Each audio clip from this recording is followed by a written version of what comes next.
Mənim evimi boşaltsınlar, mən öz evimə köçüm oturum. Mən də vaxtı kvartan qalacağım mən. Hara çıxıram? Gedib qalacağım çöldə. Bəs bu xanım çöldə qalsa necə olacaq? Bir otağı vermədim, mən də gəlim oturum. Mən də vaxtı hara verim? Küflət, hara verim? Sənin mənim evimdə nə işin var ay bacım? Mənim evimdə gəlinim var, oğlum var, nəvəm. Nə işin var? Mən harda qalım? Yaxşı, bəs mən harda qalım? Yerində verilən sualdır, amma Sumqayıt şəhər sakini Reyhan Səlimova düz 32 ildir ki, verdiyi bu suala hələ də bir cavab tapa bilməyib. Elə bu səbəbdən də Real TV-yə pənah gətirib ki, bəlkə sualının cavabını bizlə birgə tapdı. Hər şeydən əvvəl onu deyim ki, Reyhan anamızın min bir əziyyətlə, diş dırnaqla yığıb aldığı 3 otaqlı mənzilə 32 ildir uzaqdan baxmaqdan başqa əlindən heç nə gəlmir. Səbəb də 1993-cü ildə Zəngilan rayonundan olan keçmiş məcburi köçkünlərin Səlimovların evində məskunlaşmasıdır. Elə az əvvəl izlədiyiniz dava da buna görə idi. 65% yekə ardaşsan, alacağın olsun, mərfətin olsun.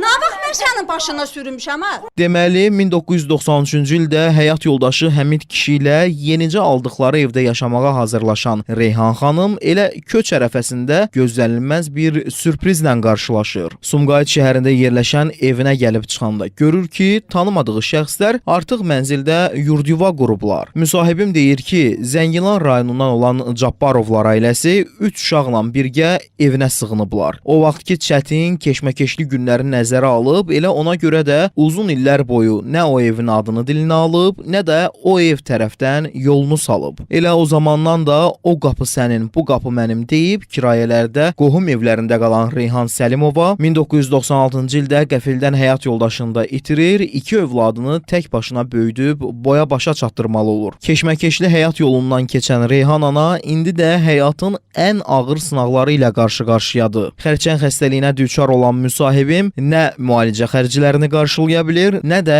kirayə qaldığı mənzilin pulunu ödəyə bilir. Aman zaman tək mülkü olan sənədli sübutlu evini satmaqdan başqa çıxış yolu qalmadığını deyən Reyhan Səlimovanın son çarəsinə də evindən çıxmamaqda israrlı olan keçmiş məcburi köçkünlər əngəli olur. Hər halda Reyhan ana özü belə deyir. Ki körpə uşaqla biz saat kvartan qalırıq. Gedəcək yerimiz yoxdur. Qalmışıq küçələrdə. Bilmirik ki, hara gedək. Dəfələrlə getdim, qapıya getdim. Xahiş elədim ki, axır bir otaqlı ev olsa da mən gəlim qalım da o evdə.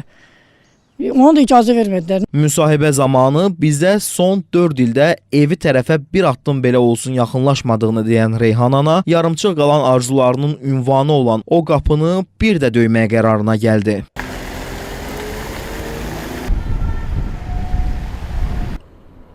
Ancaq ki, mağdurdan sonra biraz yumuşaq. Məncə bura gələndə hər şeydən əvvəl o həyat yoldaşınızla aldığınız, xəyallarını qurduğunuz o günlər yadınıza düşür. Burada oturmuşum, həsrətlə baxırdım oraya ki, görürsən nə vaxt bizə o köçəcək, nə vaxt orada məskunlaşacaq, yaşayacaq orada. Binanın girişinə hər addım yaxınlaşdıqca Reyhan ananı illərin həyəcanı daha da bürüyürdü. Nə ilə qarşılaşacağı barədə heç bir fikri olmayan Reyhan ana evinə tərəf irəlilədikcə həm də 32 il əvvələ də qayıdırdı. Mənzilinin qapısını döyər-döyməz isə onu Zəngilan rayonundan olan keçmiş məcburi köçkün Nargilə Cabbarova qarşılayır. Evimə gəlmişəm, içəri daxil ola bilərəmmi? Sualını verdikdə isə Reyhan Səlimovanın eşitdiyi cavab belə olur. Evinə baxsan ki, nə sən ki, nə var ki evdə? Mənim evimi boşaltsınlar, mən öz evimə köçüm oturum. Mən də vaxtı kvartan qalacağım mən. Sənin mənim evimdə nə işin var ay bacım? Mənim evimdə gəlinim var, oğlum var, nəvəm. Nə işin var? İndi isə hazır olun. Bura qədər eşitdikləriniz bir yana qalsın. Çəkiliş zamanı ev sahibi olan Reyhan Səlimova elə bir iddialar səsləndirdi ki, aləm bir-birinə dəydi. Eşitdiyimə görə başqa yerdə eviniz yoxdur. Xanım iddia edir ki, sizin Bakı şəhərində eviniz olduğu halda bu evi tərk etmirsiniz. Az yalan danışma, yekar vassan, az qanacağım. Məncə faktdır o. Sən yalan de. Tərəflər arasında gərginlik artdıqca burada hansısa ortaq məxrəcin əldə olunmayacağı da gün kimi aydın olurdu. Davadalaşın bir çıxış yolu olmadığı qənaətinə gəlib, məsələdən birbaşa cavabdeh qurum olan Qaçqınların və Məcburi Köçkünlərin İşləri üzrə Dövlət Komitəsini agah etdik. Dövlət Komitəsinin mətbuat katibinin sorğumuza operativ reaksiyası da gecikmədi. İbrahim Mirzəyev dedi ki, məsələ artıq nəzarətə götürülüb. Sorğumuza cavab olaraq bildiririk ki, Səlimova Reyhana məxsus Sumqayıt şəhərində yerləşən və hal-hazırda keçmiş Məcburi köçkün Cabbarova Nargilə və ailəsinin müvəqqəti məskunlaşdığı mənzilə dair məsələ Dövlət Komitəsinin diqqətindədir. Mənzil sahibinin müraciəti əsasında məsələ araşdırılıb və vətəndaş komitə sədrinin müavini Fuad Hüseynov tərəfindən qəbul edilib.